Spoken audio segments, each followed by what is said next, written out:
샬롬, 사랑과 결함 12번째.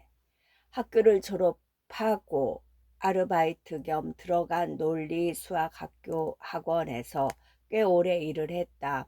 생각보다 일이 잘 맞았다. 윤재가 어렸을 때 수지는 방문 학습지 선생님이었다. 윤재는 초등학교 고학년이 될 때까지 손가락 10개를 가지고 뺄셈을 했고 수지는 그런 윤재를 이해하지 못했다. 그런데 네가 수학 선생님이라니. 수지는 아직까지도 혀를 차며 말하곤 했다. 그러면서도 이모에게 이야기할 때는 자기를 닮아 수학을 잘한다고 자랑 비슷한 걸 했다. 얼떨결에 생긴 직장이었지만 나름 아이들을 잘 가르쳤고 어머니들 사이에서도 좋은 평판을 유지했다. 하지만 작년부터 상황이 심각해지면서 원생들이 줄줄이 나오지 않게 되었고 월급 몇 달치가 밀렸다. 그렇게 윤재는 첫 직장을 그만두게 되었다. 확실히 이 아파트는 바람이 잘 통하는 편이긴 했다. 무더위 속에서도 바람 한 줄기가 스치듯 불어왔고 이따금 불어오는 그 바람이 달콤했다. 하지만 조금만 움직여도 땀이 맺히는 것은 어쩔 수 없었다. 건조대에 커다란 이불을 널면서 빼곡히 늘어서 있는 식물들을 흘끗 바라보았다. 내놓을 수도 가져올 수도 없는 것들이었다. 윤재와 수지는 식물을 키우는 데는 소질이 없었다. 지난번 선물로 들어온 스투키조차 반년도 지나지 않아 죽어버렸다. 과습이 문제라고 했다. 할머니는 그 얘기를 듣고 윤재 앞에서 수진을 크게 혼냈다. 식물도 집을 옮기면 몸살을 앓는 거야. 스스로 자리를 잡고 견딜 수 있을 때까지 무심해야 할 것을. 윤재는 매끈하고 윤기 도는 홍콩 야자 잎사귀를 손가락으로 만져보았다. 그렇게 잎사귀를 해치듯이 쓰다듬다가 발코니 가장자리에 위치한 커다란 화분 뒤에 무언가 빼곡하게 진열되어 있는 것을 발견했다. 윤재는 그 커다란 화분을 질질 끌어 조금 앞으로 옮겼다. 그러자 숨겨져 있던 작은 공간이 드러났다. 그곳에는 각종 양주와 당금주, 꽁초가 담긴 조그만 크리스털 재떨이가 있었다. 어제 오늘 무화과 나무에 물을 주지 않았다. 분갈이를 한 뒤에는 이틀 정도 놔두는 것이 좋다고 했다. 뿌리채 뽑히는 건 어떤 느낌일까? 자연은 온몸에 장기가 뒤틀릴 정도의 지각 변동을 상상했다. 하지만 사람은 이사를 해도 아무렇지 않지. 그렇게 생각하다가 정말 아무렇지 않았나 다시 한번 되물었다. 후암동 한옥을 팔고 태양 아파트로 이사를 갔을 때 그때는 정말 기뻤다. 한옥은 청소를 해도 끝이 없었으니까. 그때만 해도 서울의 아파트라곤 거의 없었다. 남편은 자연히 아파트로 이사를 가자고 했을 때 꼭 제 발로 감옥에 들어가는 기분이 들어 싫다고 했다. 하지만 자연은 꾸준히 남편을 설득했고 남편은 결국 마당에서 키우던 강아지가 지하 창고에 들어갔다가 일산화탄소 중독으로 죽은 뒤 아파트 매입을 허락해 주었다. 그렇게 들어간 태양 아파트는 6층짜리 건물로 지금 보면 아파트라고 하기에는 우스운 높이였다. 자연은 균일한 간격으로 마련된 공간 안에 온갖 가족이 균일한 모습으로 들어있는 상상을 하는 게 즐거웠다. 꼭대기층에 살면 붕뜬 기분으로 햇볕을 쬐는 느낌도 좋았다. 물론 엘리베이터가 없어서 힘들긴 했지만 자연은 그제야 기억이 났다. 이사를 하고 며칠간 심한 몸살을 앓았다. 짐을 나르느라 무리한 와중에 외식은 통하지 않는 남편이 곧 죽어도 갓 지은 밥을 먹겠다고 성화를 부린 탓이었다. 가스 공사도 덜 된 상태라 결국 버너를 켜고 압력 밥솥에 밥을 지었다. 정신없이 돌아가는 밥솥 줄을 보고 있는데 양 겨드랑이 사이로 하얗고 마른 두 손이 불쑥 들어왔다. 수진이었다. 수진은 자연의 등에 뺨을 댄 채 말했다. 엄마, 우리 다시 마당 있는 곳 살지 말자. 자연은 한참 동안 아무 말도 하지 못하다가 그래 그러자 했다. 그날 밤부터 심하게 아팠다. 계속 앓는 꿈을 꿔서 깨보면 여전히 아픈 상태였고 그렇게 며칠 밤을 반복하다 어느 순간 씻은 듯 나았다. 그때부터 자연의 가족은 일주일에 한 번씩 꼭 밖에서 밥을 먹었다. 백신을 맞은 탓인지 오늘 아침에 일어나는데 한쪽 눈을 뜰 수가 없었다. 피곤해서 일어나기 힘들었다는 의미가 아니라 정말 눈꺼풀이 떠지질 않았다. 아무리 눈에 힘을 줘도 움직이지 않아 집게 손가락으로 눈꺼풀을 직접 열어야 했다. 화장실로 가서 확인해 보니 속눈썹 사이사이 눈곱이 끼긴 했지만 큰 문제는 없어 보였다. 어제 주사를 맞은 발뚝이 저릿하게 아팠다. 어깨 위로 팔을 들어보려고 했는데 올라가지 않았다. 덜컥 무서운 마음이 들어 신문을 살펴보더니 바로 어제 20대 여성이 접종 일주일 뒤 죽었다는 기사가 있었다. 괜히 마음이 불안해져 신문을 덮고 라면을 끓였다. 도무지 밥 차릴 기운이 나지 않았다. 식구가 없는 게 이럴 때 좋네. 자연은 그렇게 생각하고 요요요 노래를 부르듯 작은 호흡했다. 식사를 마친 후 수진에게서 전화가 왔지만 증상에 대해서 말하지 않았다. 먼 곳 사는데 괜히 발만 동동 구를 생각을 하니 마음이 아파서 그랬다. 자연은 대신 대모님에게 전화를 걸었다. 마리아, 통 정신이 없었네. 대모님 괜찮아요? 고생 많이 했어. 미열이 가시질 않아서.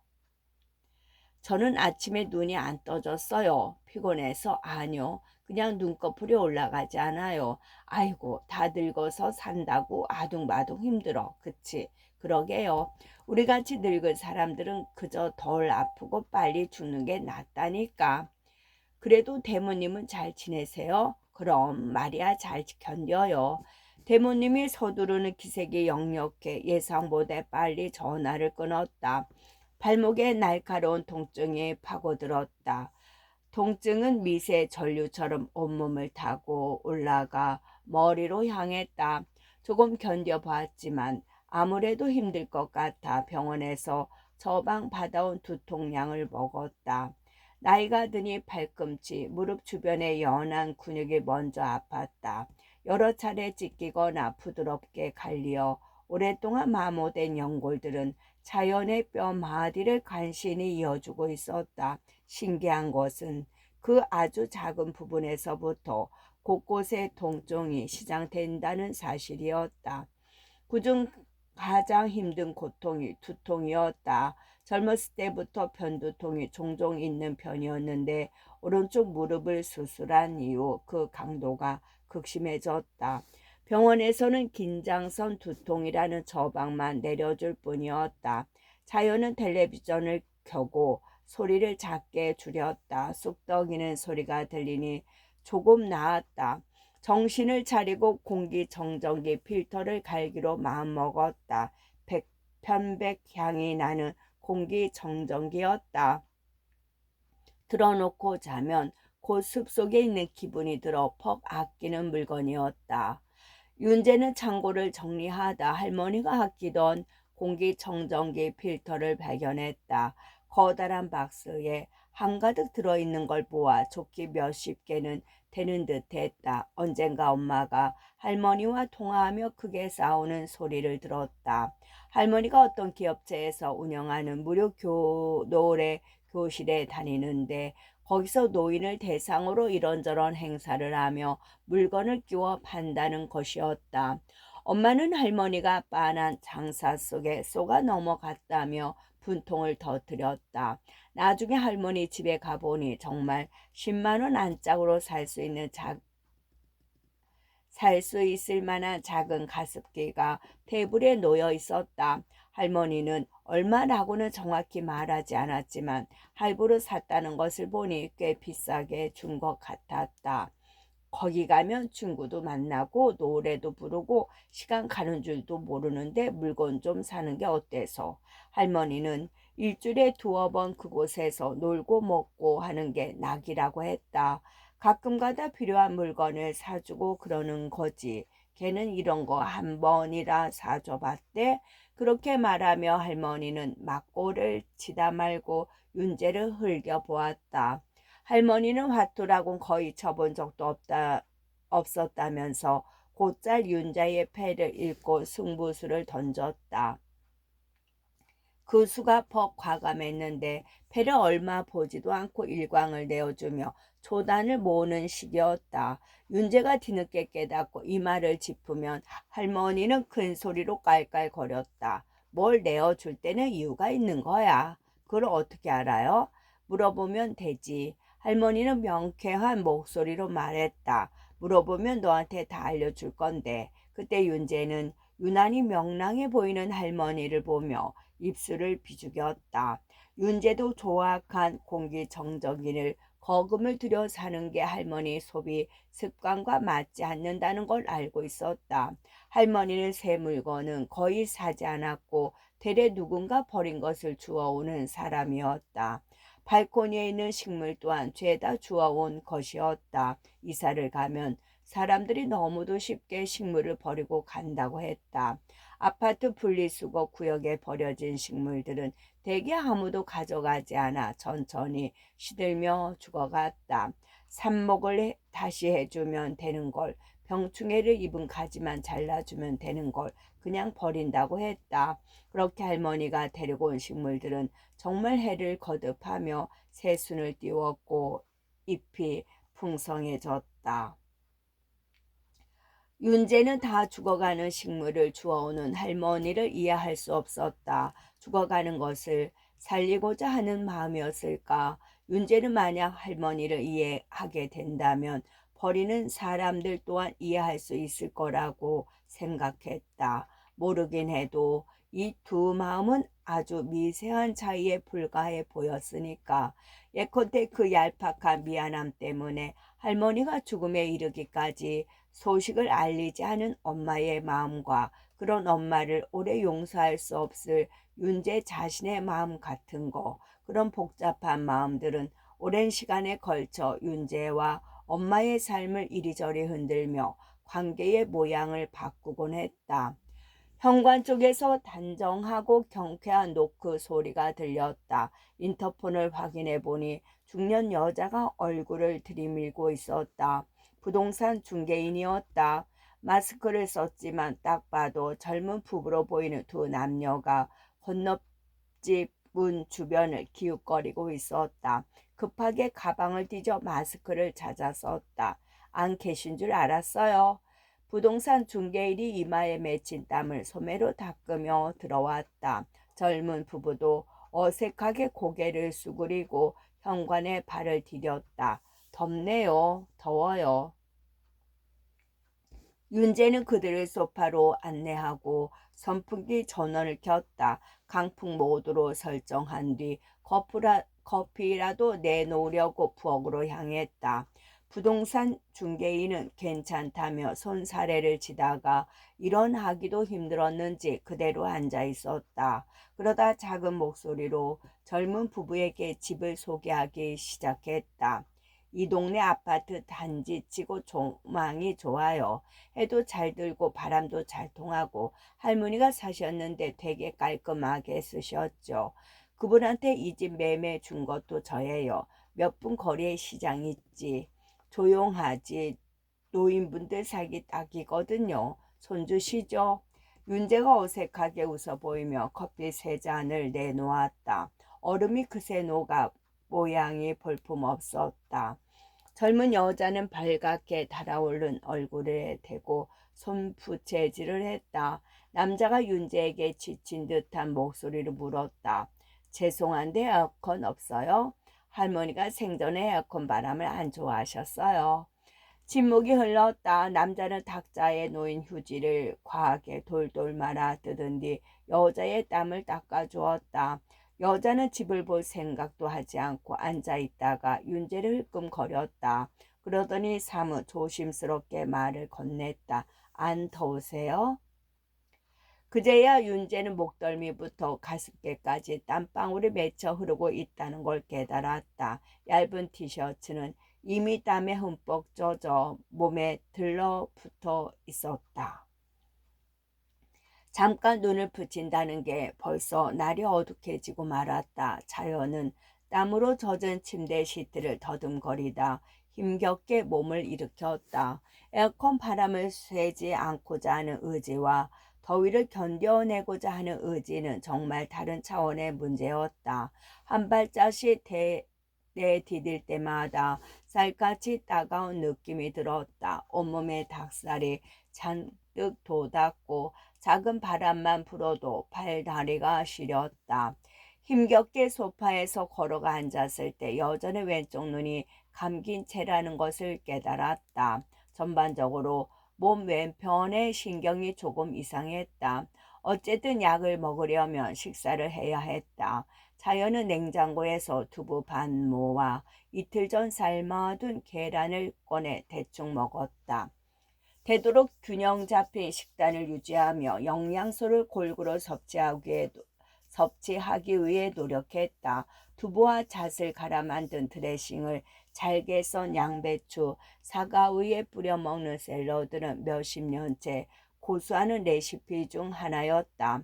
늘 삶은 계란으로 아침을 해결했고 채 썬 물을 푹 삶아 끓여낸 맑은 국도 위장이 안 좋은 자연 자신을 위한 요리 중 하나였다. 혼자 늙더라도 건강하게 늙고 싶었다. 자연은 남편의 땡볕 더위에 에어컨을 종일 틀어놓고 자다가 풍이 왔다고 믿고 있었다. 삭을 대로 사가 구멍이 숭숭 난 뼈에 차가운 바람은 치명적이었다. 풍으로 쓰러진 남편은 5년간 간호하는 동안 자연은 오히려 그때부터 더욱 건강을 챙기게 되었다. 남편보다 먼저 죽어도 안 되고 남편처럼 쓰러져서도 안 되니까 힘겨운 나날이었지만 어찌 보면 그만큼 삶의 동력이 크던 때도 없었다. 사흘 만에 무화과 나무에 물을 주었다.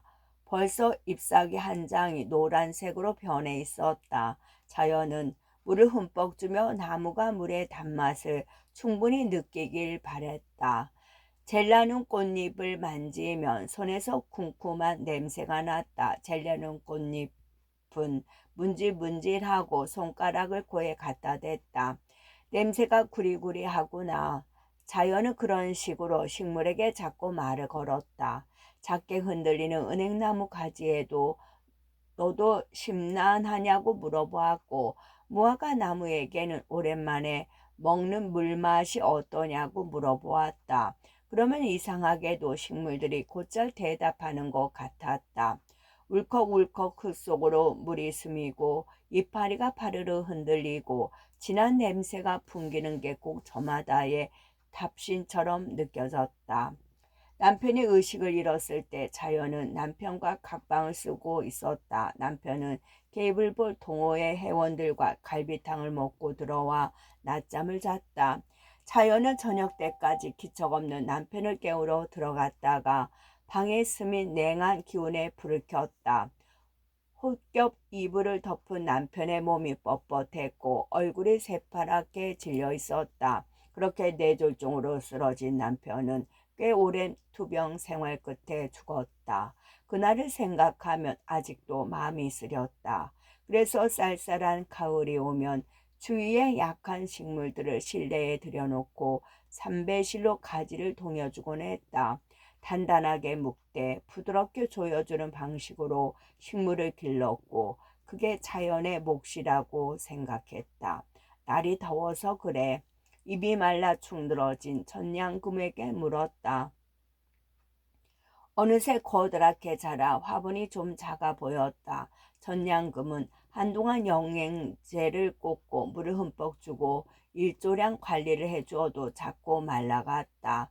마른 잎사귀들이 흔들거렸다. 자연은 자기 얼굴에 대고 부채질을 하다가 전냥금에게도 살살 부채질을 해주었다.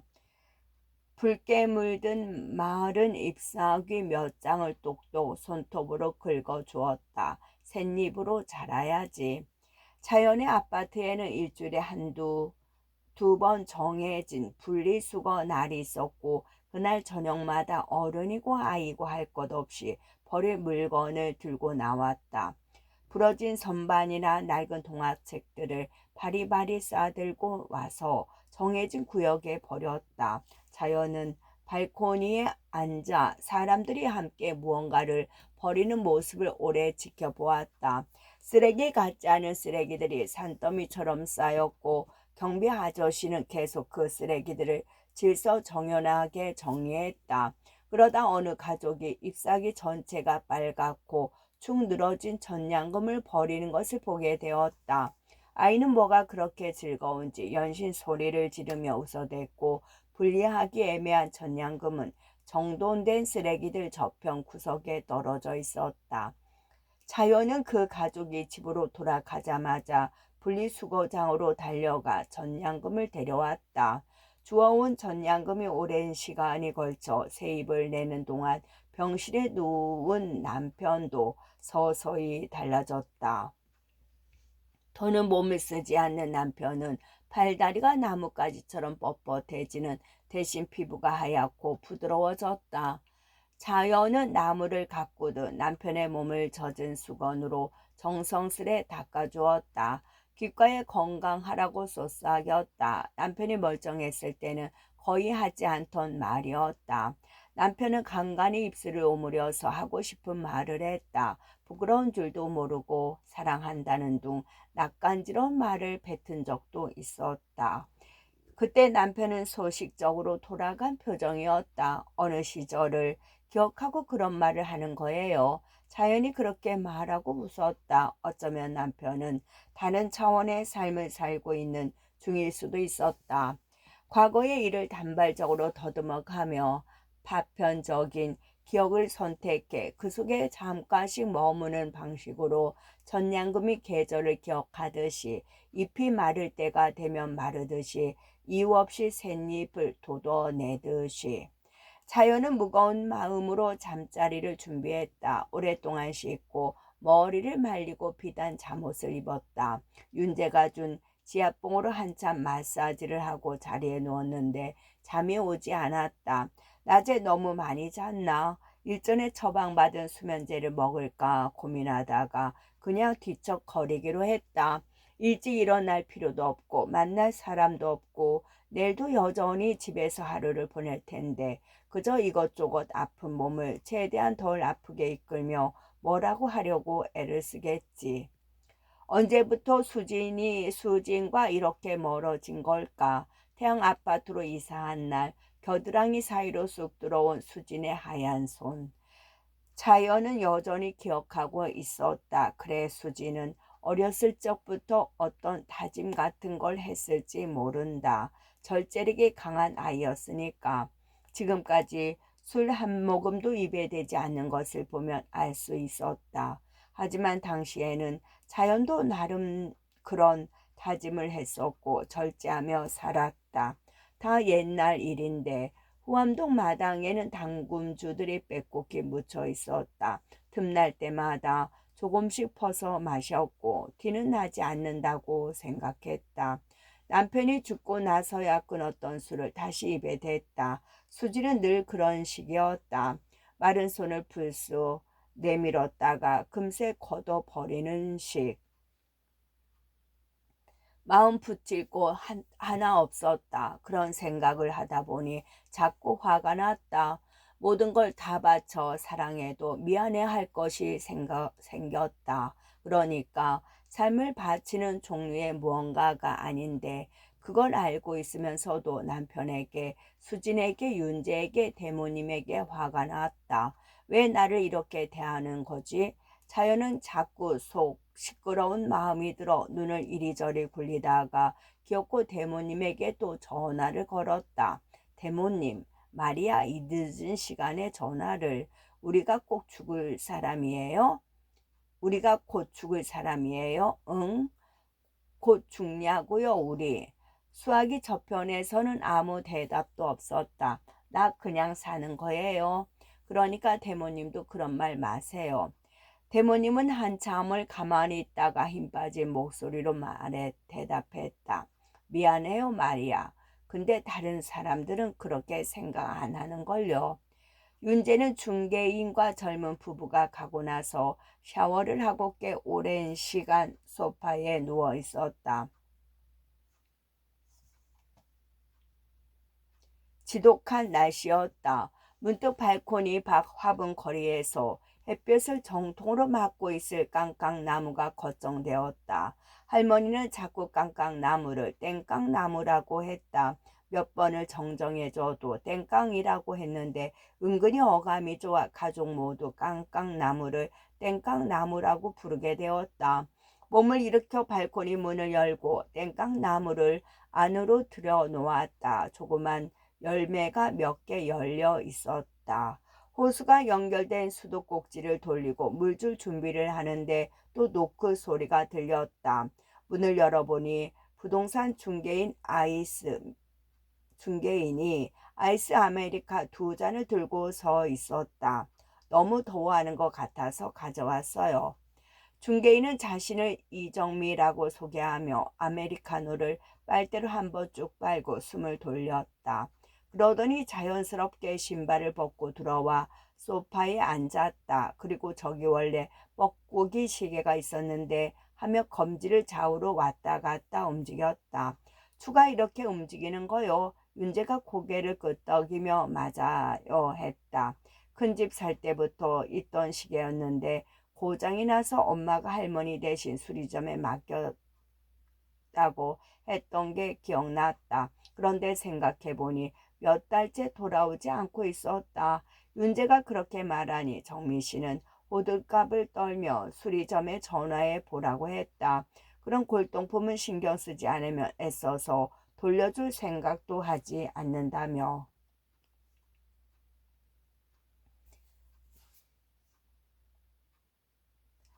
정민 씨 않는다며. 정미 씨는 이혼 후 느지막이 부동산 중개 자격증을 따서 일을 시작했고 이제는 낯선 집에 발을 들이는 데 익숙해졌다고 했다. 그러다 보니 사람 표정을 유심히 살피며 요리조리 눈치를 보게 되었다고. 신혼부부를 돌려보내고 나니 윤재의 표정이 아른거렸다고 했다. 맥없어 보여요. 윤재는 얼마 전 직장을 그만두어서 그렇다고 둘러댔다. 학원 일을 했거든요. 그러자 정미 씨는 한숨을 푹 쉬었다. 제 언니도 학원 운영하거든요. 요즘 힘들다면서요. 다 그렇죠. 그럼 선생님이네. 학원인데요 뭐. 윤재가 멋쩍게 웃어 보이자 정미 씨는 상대의 마음을 헤아리는 일은 무조건적으로 힘들어요 라며 과장되게 눈썹을 찌푸렸다. 무조건적으로 나는 말이 웃겨 웃음이 나왔다. 정미 씨도 따라 웃었다. 정미 씨는 자기가 그런 말을 한 게 웃긴다고 했지만 표정은 웃겨 보이지 않았다. 그러다 또 가만히 커피를 마셨다. 선풍기 바람이 스치며 땀이 조금씩 마르는 것이 느껴졌다. 윤재는 갑자기 정미 씨에게 무언가 대접을 하고 싶다는 생각이 들었다. 하지만 냉장고는 지난밤 다 정리한 상태였고 이렇다 할 과일조차 없었다. 정민 씨에게 무엇을 주어야 할지 고민하다가 발코니로 향했다. 어제 저녁 무화과 나무에 제법 큰 열매가 열린 것을 봐두었다. 정민 씨는 윤재가 화분 주변을 둘러보는 모습을 지켜보다가 발코니에 따라 들어왔다. 할머니랑 사이가 좋았나 봐요. 정민 씨가 물었다. 어릴 때 키워주셨어요. 맞벌이셨군요. 아빠는 안 본 지 오래됐어요. 정민 씨는 별말 없이 고개를 끄덕이며 무화과 나무 열매만 쓰다듬었다. 그러다가 이거 먹을 수 있어요? 물었다. 윤재는 열매를 따서 쓱쓱 티셔츠에 문질러 닦았다. 반을 가르자 손가락 2마디쯤 되는 열매 속이 꽉 차 있었다. 작은 씨앗들이 일제히 한쪽으로 머리를 둔 채 응집되어 있었다. 윤재는 반쪽을 정미 씨에게 주었다. 하나, 둘, 셋 하면 먹는 거예요. 그리고 하나, 둘, 셋 하자마자 정미 씨가 반쪽을 얼른 입에 넣었다.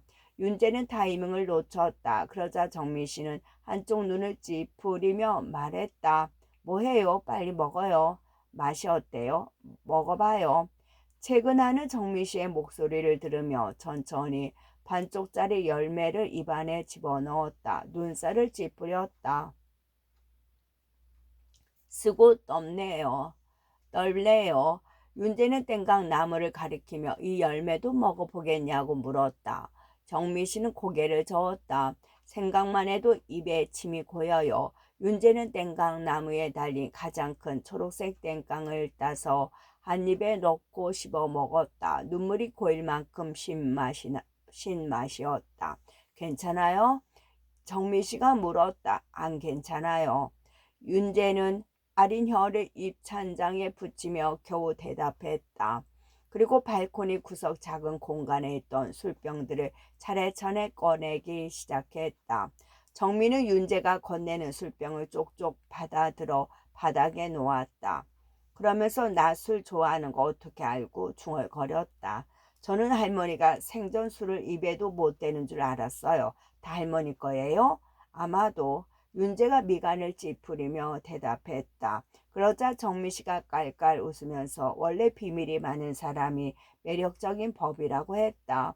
그러더니 갑자기 침울한 표정이 되어 할 말 못할 말 좀 가려야 되는데 하고 중얼거렸다. 윤재는 술병을 모조리 꺼낸 다음 부엌으로 갔다. 물과 잔. 내용물이 조금 남아있는 견과류 봉투를 챙겨와 발코니에 술상을 차렸다.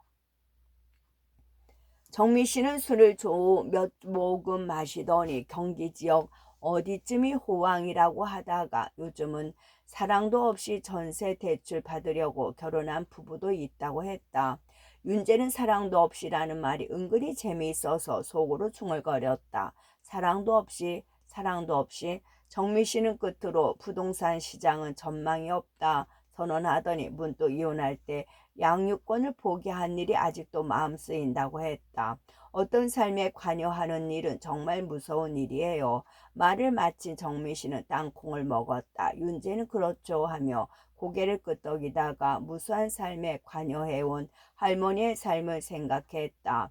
윤재는 그렇더라도 할머니의 삶이 마냥 사랑으로 이루어지지만은 않았을 거라고. 이제는 텅 비어버린 발코니 구석에 공간을 응시하며 생각했다. 정미 씨가 붙들은 입술을 물어뜯으며 중얼거렸다. 근데요, 걔는 아빠를 더 좋아해요, 정말로. 초인종이 울렸다. 윤재는 인터폰을 켜고 방문객을 확인했다. 백발을 곱게 들어올린 노인이었다. 마리아 댁 아닌가요? 윤재는 마리아라는 사람은 없다고 말했다. 하지만 노인은 자신이 마리아의 대모라며 자리를 떠나지 않았다. 윤재는 잠시 생각하다가 어렴풋이 할머니의 세례명이 마리아임을 기억해냈다. 마리아 거기 있죠? 윤재는 어떻게 대답해야 할지 몰라 망설였다. 그러자 노인이 재차 되물었다. 있죠. 가냘픈 목소리가 조용히 아파트 복도를 울렸다. 자연은 결국 아침이 될 때까지 잠자리에 들지 못했다. 목이 뻐근하고 또다시 두통이 찾아왔다. 항생제를 먹으면 꼭 손에 힘이 들어가지 않았다. 손을 동그랗게 말아쥐었다 펴는 동작을 몇 번이나 반복했다. 거울을 보니 얼굴이 새빨갛게 달아올라 있었다. 왼쪽 눈은 감긴 채였다. 자연은 오른쪽 눈에 의지해 발코니로 향했다. 새벽이라 하늘이 파랬지만 맑지는 않았다. 땡깡나무에 물을 주었다.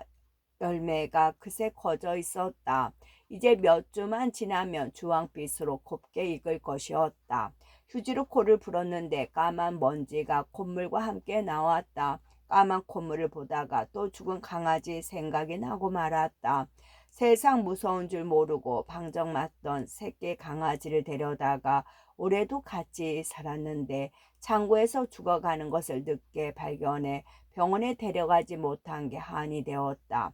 살아갈수록 연한 연을 맺은 생명이 늘어갔다. 어쩌면 그 무게로 인해 모든 존재가 늙어가는 게 아닐까. 참 무턱대고 많은 생명을 키웠다. 자연은 정신을 다른 데 집중하기 위해 발코니에 앉아 신문을 읽었다. 신문에는 앞으로 전 세계가 바이러스와 함께 살아가게 될 거라고 쓰여 있었다. 자연은 바이러스와 함께 살아간다는 말이 도무지 무슨 뜻인지 알 수 없었다. 함께 사는 건 사람이나 강아지나 식물하고나 함께 사는 거 아닌가. 다시 한번 소리내 읽어보았다. 그러다 위드 코로나가 무슨 말인지 몰라 결국 읽기를 포기했다. 온몸에 불어 터진 것처럼 묵직하고 머리가 어지러워졌다. 수진에게 전화가 왔지만 받지 않았다. 전화만 했다 하면 잔소리만 해대는 게 짜증스러웠다. 이것도 하지 마라, 저것도 하지 마라. 자연은 그게 꼭 송장처럼 누워 있으란 말로 들렸다. 피곤해서 자꾸 눈을 흐리게 떴고 그러다 보니 꾸벅꾸벅 졸게 되었다. 잠들었다 깨기를 반복하면서 정말 열심히 살았다. 그렇게 속으로 생각했다. 그러니까 내 마음대로 살게 좀 내버려 두었으면 성실하게 납세하고 애들도 기르고 시집도 보냈으니까. 그래도 누가 그런 말을 해주면 좋을 텐데 열심히 살았구나 그런 말. 그러다 보니 남편이 그리워졌다. 조금 눕자. 차연은 그렇게 생각하고 화단 옆에 놓아두었던 목침을 끌어와 발코니 바닥에 누웠다.